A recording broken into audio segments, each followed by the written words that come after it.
Hello बच्चों। तो इस वीडियो में हम मानव भूगोल, प्रकृति एवं विषय क्षेत्र के प्रश्नोत्तर को हल करेंगे। तो चलिए शुरू करें। सबसे पहला प्रश्न है, किन्हीं दो भूगोलवेत्ता के द्वारा दी गई मानव भूगोल की परिभाषा का वर्णन करें।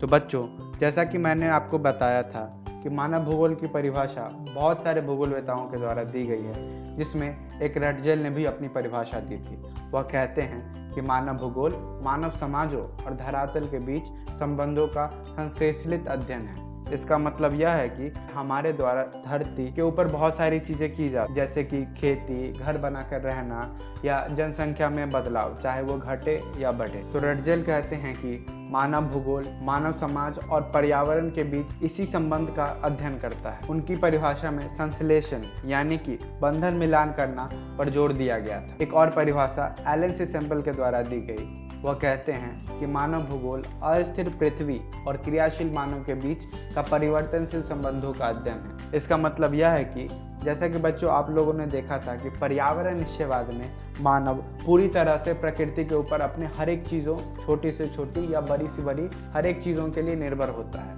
और संभववाद में मानव अपने आप को फ्री यानी कि मुक्त समझता है और वह पर्यावरण को ही खत्म करने में लग जाता है। तो बच्चों, आप लोगों ने देखा कि कैसे यह पर्यावरण निश्चयवाद से संभववाद यानी कि इन्वायरमेंटल डिटर्मिनिज्म से पॉसिबिलिज्म में यह परिवर्तन हुआ।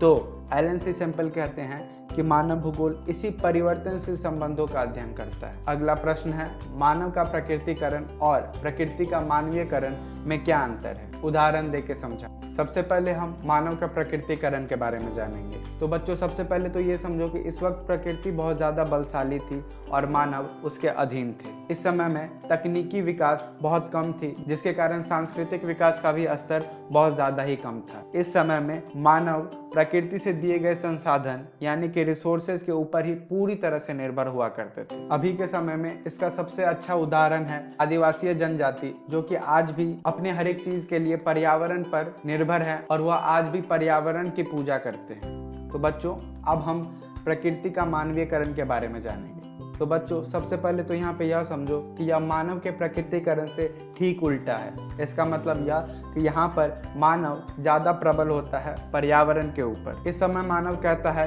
कि वह फ्री है यानी कि मुक्त है और उसके मन में जो कुछ भी आएगा वह हर कुछ करेगा। इस समय में तकनीकी विकास बहुत ज़्यादा हो जाता है, जिसके कारण सांस्कृतिक विकास यानी कि कल्चरल डेवलपमेंट भी हो चुका होता है। इस अवस्था में मानव प्रकृति से नहीं डरता है और ना ही उसकी पूजा करता है। तकनीकी विकास के लिए प्रकृति के नियमों को समझा गया। उदाहरण के लिए फ्रिक्शन यानी कि घर्षण और हीट यानी कि गर्मी के बारे में जानकर आग यानी कि फायर का उत्पाद किया गया। इसी तरह डीएनए के रहस्यों को समझकर बहुत सारी बीमारियां जैसे कि टीबी, मलेरिया, जॉन्डिस, हेपेटाइटिस, इन सारी चीज़ों का भी इलाज किया गया। एक और उदाहरण है लॉ ऑफ एरोडायनेमिक्स यानी कि वायुगतिकी के नियम, जिसे इस्तेमाल कर आज इंसान तेज गति के गाड़ियां और विमान बना रहा है।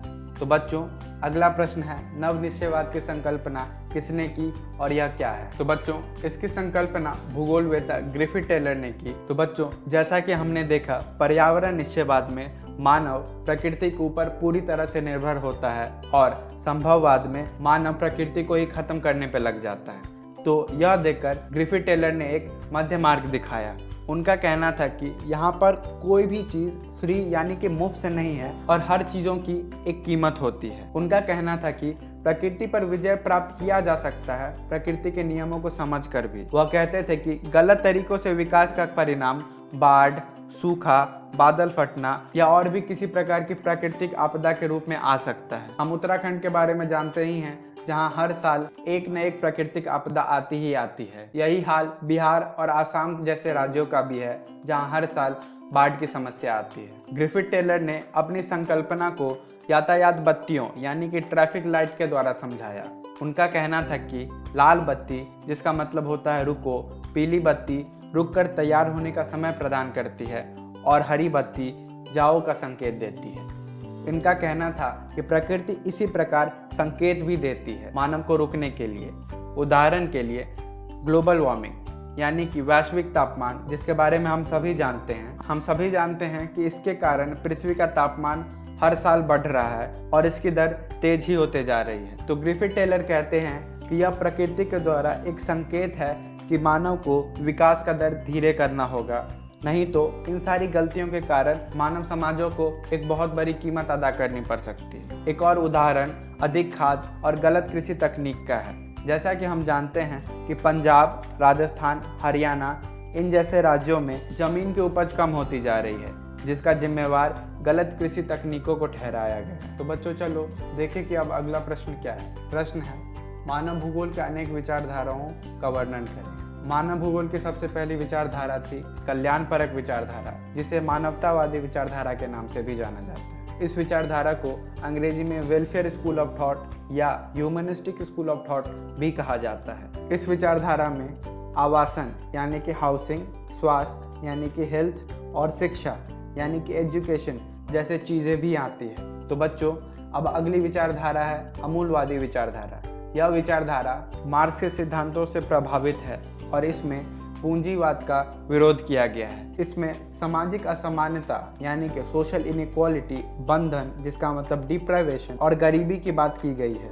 इस विचारधारा के अंदर सारी सामाजिक समस्याएं जैसे कि गरीबी और भुखमरी का जिम्मेदार पूंजीवाद यानी कि कैपिटलिस्टिक आइडियोलॉजी है। तो बच्चों अगली विचारधारा है व्यवहारवादी विचारधारा, जिसे अंग्रेजी में बिहेवियरल स्कूल ऑफ थॉट भी कहा जाता है। इसमें प्रत्यक्ष अनुभव यानी कि फर्स्ट हैंड एक्सपीरियंस पे जोर दिया जाता है। इस विचारधारा का मानना है कि हर एक इंसान के अलग अलग विचार होते हैं एक चीज़ों को लेकर। जैसे कि एशिया महादेश का इंसान किसी चीज़ के बारे में अलग तरीके से सोचेगा और यूरोप के लोग दूसरे तरीके से सोचेंगे। इस विचारधारा का यह कहना है कि इंसान जो कुछ भी महसूस करता है उसके कारण उसे अनुभव मिलता है और उसी कारण से उसके बर्ताव में एक परिवर्तन आता है। इस विचारधारा के अंदर अलग अलग जाति और धर्मों के लोग कैसे, क्या, कब सोचते हैं उस पर जोर दिया गया है। तो बच्चों अब हम अगले प्रश्न जो कि है मानव भूगोल की किन्हीं 3 वृहत अवस्थाओं पर टिप्पणी करें के बारे में जानेंगे। इसमें सबसे पहली अवस्था है उपनिवेश युग। इस समय यह कहा गया कि हम अर्थ एज अ होल यानी कि पृथ्वी को एक मानकर नहीं समझ सकते हैं और यदि हम पृथ्वी को पूरी तरह से समझना चाहें तो इसे हमें खंडित यानी कि बांटना पड़ेगा अलग अलग भागों में।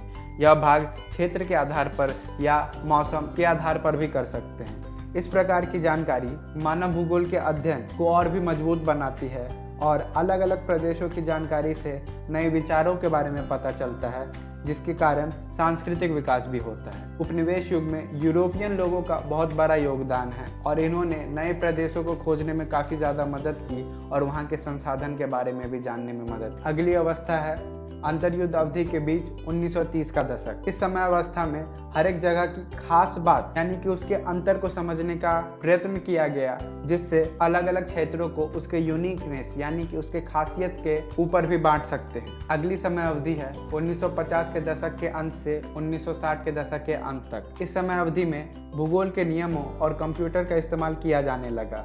इसके अलावा स्टैटिस्टिकल टूल्स यानी कि सांख्यिकीय विधियों का भी इस्तेमाल किया जाने लगा। इसे मात्रात्मक क्रांति यानी कि क्वांटिटेटिव रिवॉल्यूशन के नाम से भी जाना जाता है। इस समय अवधि का उपागम है स्थानिक संगठन यानी कि स्पेशल ऑर्गेनाइजेशन। तो बच्चों इस वीडियो में इतना ही। धन्यवाद।